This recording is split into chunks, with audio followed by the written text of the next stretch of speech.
Oppo recently বাংলাদেশের বাজারে launch করলো ওপো A78 এই ফোনটি। দামে বেশি মানে কম টাইপের একটা ফোন। কেন এই কথা বলছি? কারণ এর স্পেসিফিকেশন জানলেই আপনারা বুঝতে পারবেন। সো আজকের ভিডিওতে এই ফোনটির ফুল স্পেসিফিকেশন নিয়ে আলোচনা করবো। অবশ্যই ভিডিওটি শেষ পর্যন্ত কন্টিনিউ করবেন। আরেকটা কথা, যারা এখনও আমাদের চ্যানেলটিকে সাবস্ক্রাইব করেনি তাদেরকে অনুরোধ করবো, প্লিজ একটা করে সাবস্ক্রাইব করে দিন। সেকেন্ডে জাস্ট একটা ক্লিক করলে কিন্তু সাবস্ক্রাইবটা হয়ে যায়, কারণ আপনাদের সাপোর্ট ছাড়া আমরা কখনোই আগাতে পারবো না। আপনাদের সাপোর্ট আমাদের একান্তই কাম্য। প্রথমে যদি এই ফোনটির ডিজাইন নিয়ে আমরা আলোচনা করি, এই ফোনটি একদম প্লাস্টিক বিল্ডের একটা ফোন। এর ব্যাক প্যানেল এবং বডি দুটাই প্লাস্টিক বিল্ডের। সো প্লাস্টিক বিল্ডের হওয়া সত্ত্বেও এর বিল্ড কোয়ালিটিতে ওপো কোনো ধরনের কোনো কম্প্রোমাইজ করেনি। কেন কম্প্রোমাইজ করেনি দেখলেই বোঝা যাচ্ছে। এই ফোনটিকে দেখেই মনে হচ্ছে সলিড বিল্ডের একটা ফোন, এবং হাতে নিলে হ্যান্ড ফিলটা অনেক প্রিমিয়াম লাগে, যেটা এক কথায় অসাধারণ।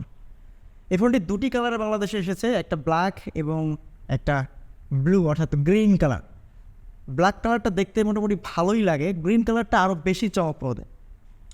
কারণ হচ্ছে এটি যখন আমরা আলোতে নিয়ে যাই, আলোতে নিয়ে গেলে এর ব্যাক প্যানেলটা চকচক করে ওঠে আর কি। সো রেয়ার প্যানেলে আপনারা দুটি বড় বড় ক্যামেরা বাম দেখতে পারবেন। সো বড় বড় ক্যামেরা বাম দেখে আবার ধোকা খাইয়েন না, কারণ এখানে বড় বড় কোনো ক্যামেরার অপশন নাই। পোর্টস অ্যান্ড বাটনের দিকে যদি আসে, ফোনটিতে সব ধরনের পোর্টস অ্যান্ড বাটন আপনারা পেয়ে যাবেন। নিচের দিকে থাকছে 3.5mm হেডফোন জ্যাক এবং মাইক্রোফোন। এরপর থাকছে টাইপ সি পোর্ট এবং স্পিকার গ্রিল। ডান দিকে থাকছে ভলিউম আপ ডাউন বাটন এবং পাওয়ার বাটন। উপরের দিকে একদম ক্লিন, কোনো কিছুই থাকছে না। ডান দিকে আপনারা পাবেন সিম কার্ড স্লট এবং মেমোরি কার্ড লাগানোর অপশন, অর্থাৎ এক্সট্রা মেমোরি কার্ড এক্সপেন্ড করার একটা অপশন দিয়ে রেখেছে। যদিও এই ফোনটিতে আপনাদের এক্সট্রা মেমোরি কার্ড লাগবে না। কেন লাগবে না তো পরেই জানতে পারবেন। এখন যদি আমরা এই ফোনটির ডিসপ্লের দিকে তাকাই, 6.43 ইঞ্চির একটা ফুল HD+ অ্যামোলেড ডিসপ্লে দেওয়া হয়েছে। সো ডিসপ্লের মাপ থেকে বোঝা যাচ্ছে এটা ছোটোখাটো এবং হ্যান্ডি একটা ফোন হতে চলেছে। এছাড়াও এই ফোনটিতে থাকছে 90 হার্টজ রিফ্রেশ রেট এবং 430 নিটস পিক ব্রাইটনেস।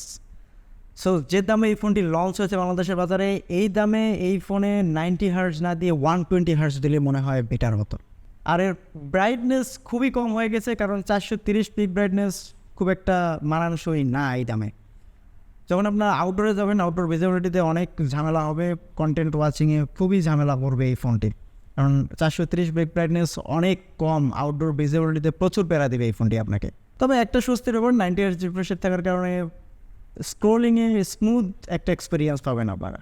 যেহেতু অ্যামোলেড ডিসপ্লে এবং এর কাট আউট, পাঞ্চহোল কাট আউট অনেক ছোট, সো এই কারণে কন্টেন্ট ওয়াচিংয়ে আরও একটি সুবিধা রয়েছে যে পাঞ্চহোল কাট আউট আপনাদেরকে কোনো বিরক্ত করবে না, চোখে পড়ে না বললেই চলে।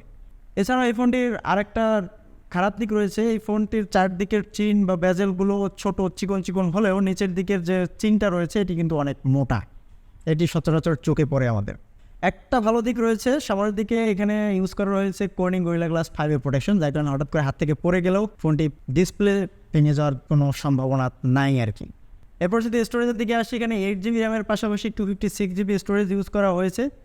ওই যে একটু আগে বললাম না যে আলাদা মেমোরি কার্ড লাগানোর কোনো প্রয়োজন হবে না, কারণ এখানে রয়েছে 256GB external memory, UFS type 2.2। 8GB inbuilt র্যামের পাশাপাশি এখানে সফটওয়্যার বেস আরও 8GB র্যাম আপনারা যোগ করতে পারবেন। সো এখন আসলে ক্যামেরার দিকে, এই ফোনটির ক্যামেরা আমাদেরকে একটু ডিসঅ্যাপয়েন্ট করেছে, কারণ এখানে রেয়ার প্যানেলে মাত্র দুটা ক্যামেরা ইউজ করা হয়েছে, একটা 50 মেগাপিক্সেল এবং একটা 2 মেগাপিক্সেলের ডেপথ সেন্সিং ক্যামেরা। সো 2 মেগাপিক্সেলের ডেপথ সেন্সিং ক্যামেরা কিন্তু কোনো কাজের না, এটা পুরাই অকাজের। জাস্ট একটা ক্যামেরা কাজে, সেটা হচ্ছে প্রাইমারি লেন্স 50 মেগাপিক্সেল। এই 50 মেগাপিক্সেলের ক্যামেরা দিয়ে আপনারা ভালো ছবি উঠাতে পারবেন, ভালো লাইটিং কন্ডিশনে। এই ক্যামেরা দিয়ে ছবি ওঠানোর পর ডিটেলস এবং শার্পনেসের কোনো ঘাটতি লক্ষ্য করা যায়নি ভালো লাইটিং কন্ডিশনে। তবে এর ছবিগুলো একটু পপ আপ করতেছে কালার, যখন রেড বা গ্রিন কালার পাচ্ছে একটু বুস্ট করে দিচ্ছে, রেড গ্রিন কালারকে একটু বেশি গ্রিন করে ফেলতেছে। সো সোশ্যাল মিডিয়া রেডি টাইপের ছবি আর কি, যেটা সচরাচর এই ওপোর একটা নেচার বলা চলে। সো এই ফোনটিতে সেলফি হিসেবে থাকছে 8 মেগাপিক্সেলের একটা ক্যামেরা, যখন অন্যান্য কোম্পানি এই দামে 13 মেগাপিক্সেল এবং 32 মেগাপিক্সেলের ক্যামেরা দিচ্ছে, তখন এই ফোনটি দিচ্ছে 8 মেগাপিক্সেলের ক্যামেরা। এবার চিন্তা করে দেখুন যে আসলে ওপো করছে এটা কি। 8 মেগাপিক্সেলের ক্যামেরা তো আবার এই যুগে আবার যে দামে লঞ্চ হয়েছে, একদম ইম্পসিবল। এর থেকে 32 মেগাপিক্সেল বা 13 মেগাপিক্সেল দিলে বেটার হতো। সো এই 8 মেগাপিক্সেল ক্যামেরা দিয়ে আপনারা ছবি উঠাতে পারবেন, একদম অ্যাভারেজ কোয়ালিটির, যেটা বলে মানে খুব ভালো না আবার খুব খারাপও না। সো ভিডিওর দিকে যদি আসি, এই ফোনটিতে থাকছে না কোনো 4K video শ্যুটের support. 1080p video করতে পারবেন, তাও আবার 60 FPS এর কোনো অপশনই থাকছে না, একদম 30 FPS ভিডিও করতে পারবেন, সাথে ওয়াইএস থাকছে। এবং সামনের ক্যামেরা দিয়েও সেম অপশনে ছবি উঠাতে পারবেন, কিন্তু ওয়াইএস নাই। পারফরমেন্সের দিকে যদি আসা যায়, এই ফোনটিতে স্ন্যাপড্রাগনের প্রসেসর ইউজ করা হয়েছে, যেটা একদম সবার নয়নের মণি, স্ন্যাপড্রাগন।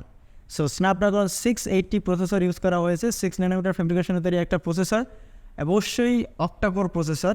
একটাবার চিন্তা করুন, এই 680 এই প্রসেসরগুলো একটা সময় বাজেট সেগমেন্টে ইউজ করা হতো, কিন্তু এখন মিড বাজেট রেঞ্জে চলে এসেছে। মানে পৃথিবী কোথায় যাচ্ছে।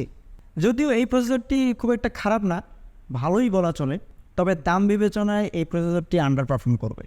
যদিও ওপো তাদের স্টেটমেন্ট দিয়েছে যে এই ফোনটি নর্মাল ইউজারদের ক্ষেত্রে, অর্থাৎ ডে টু ডে যারা টাস্ক কমপ্লিট করে, অর্থাৎ ডে টু ডে বেসিক কাজ যারা করে থাকে, মিডিয়া কনজিউমিং বলেন, সোশ্যাল মিডিয়া স্ক্রোলিং বলেন, বা অন্যান্য ছোটোখাটো কাজ যারা প্রতিদিন করে থাকে, তাদের জন্য এই ফোনটি, অর্থাৎ ভারী ইউজারদের জন্য না, ভারী গেমারদের জন্য না। এই ফোনটিতে আপনারা ভারী গেম টেম খেলতে পারবেন না। সো এখানে যেহেতু ওপো বলেই দিয়েছে কথা, তো বোঝাই যাচ্ছে এটা ভারী গেমারদের জন্য না। যদি আপনারা ভারী গেম খেলার জন্য এই ফোনটি কেনার চিন্তা করে থাকেন, তাহলে আপনাদেরকে বলবো একদমই যাইয়েন না। অন্য কোনো ফোন আছে, ফোন দেখেন, বাজারে অনেক ফোন পাবেন, এই দামে ভালো ফোন অনেক পাবেন গেম খেলার জন্য। সো যাই হোক, এখন যদি ব্যাটারির দিকে আসে, ব্যাটারিতে থাকছে 5000 mAh একটা বিগ ব্যাটারি। নর্মাল ইউজারদের জন্য এই ব্যাটারি অনেক বেশি, 1.5 দিন অনায়াসে চলে যাবে। আর যদি একদিনে চার্জ শেষ করতে পারেন, তাও কোনো চিন্তা নাই, কারণ এখানে 67 ওয়াটের একটা ফাস্ট চার্জার দেওয়া হয়েছে। এই চার্জার দিয়ে আপনারা 45 থেকে 50 মিনিটের মধ্যে ফুল চার্জ করে ফেলতে পারবেন। এখন আসলে এই ফোনটির দাম, বাংলাদেশে এই ফোনটি অফিসিয়ালি লঞ্চ হয়েছে 27,990 টাকায়, অর্থাৎ 28,000 টাকা বলা চলে। সো 28,000 টাকায় এর স্পেসিফিকেশন খুব একটা ভালো দেয়নি ওপো, কারণ ওপো সচরাচর এরকমই করে থাকে, দাম বেশি রাখে এবং স্পেসিফিকেশন কম দেয়, অর্থাৎ দামে বেশি মানে কম, যেটাকে বলে আর কি। আজকে এই পর্যন্তই, দেখা হবে আগামী কোনো টেকনোলজি আপনি নিয়ে। সেগুলো ভালো থাকবেন, সুস্থ থাকবেন, ধন্যবাদ, বাই, টাটা।